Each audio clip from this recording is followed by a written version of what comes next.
مشہور قول کے مطابق آقائد جہاں صلی اللہ تعالی وسلم نے ایک چادر مبارک لی اور اس میں حضرت علی المرتضیٰ، بی بی فاطمہ الزہرا، حضرت امام حسن اور حسین رضی اللہ تعالی عنہم اجمعین کو لیا اور بارگاہ رب العزت میں دعا فرمائی. کیا دعا فرمائی؟ فرمایا اللہم ہؤلاء اہل بیتی فاذھب عنہم الرجس وطہرہم تطہیرا. اے اللہ، یہ میری اہل بیت ہیں، تو ان سے رجس کو، گندگی کو دور فرما اور انہیں پاک ستھرا کر دے. یہ حضور نے خود دعا بھی فرمائی ہے، اور جس کے لیے حضور نے دعا فرمائی ہے پھر اس کا قدم جو ہے میدان کربلا میں 71 لاشوں کو دے کر بھی جو ہے ایسا ثابت رہتا ہے کہ دنیا آج بھی ان کی مثالیں دیتی ہے. ہمارے گھر میں کوئی ایک میت ہو جائے کئی دن تک ہمارا موڈ آف رہتا ہے، نہ کھانے کو جی چاہتا ہے، نہ پینے کو جی چاہتا ہے. قریبی دوست بھی آئے تو ہمیں برا لگتا ہے، خاندان والا بھی برا لگتا ہے. وہ کیا شخصیت تھی کہ جس کے سامنے 71 کا کارواں لٹ چکا تھا، بیویاں مستورات جو ہے خیمے میں موجود تھیں، اور جو ہے تنے تنہا ان یزیدی گروہ کے ساتھ لڑنے کے لیے چلا گیا.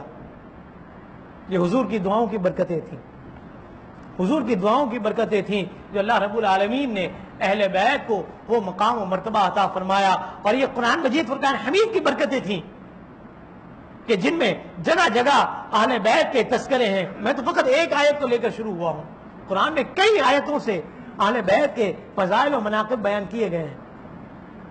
پھر فرمایا کہ حسین نے زید بن ارقم سے پوچھا، اے زید، آپ صلی اللہ علیہ وسلم کے اہل بیت کون ہیں؟ کیا آپ صلی اللہ تعالی علیہ وسلم کی ازواج مطہرات اہل بیت میں داخل نہیں ہیں؟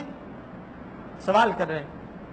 تو حضرت زید بن ارقم نے کہا، آپ صلی اللہ تعالی وسلم کی ازواج مطہرات بھی اہل بیت میں داخل ہیں، لیکن آیت متذکرہ میں، یعنی جو آیت بیان کی انما یریدو، فرمایا اس میں آپ صلی اللہ علیہ وسلم کے اہل بیت سے مراد وہ لوگ ہیں جن پر آپ صلی اللہ علیہ وسلم کے بعد صدقہ حرام ہے.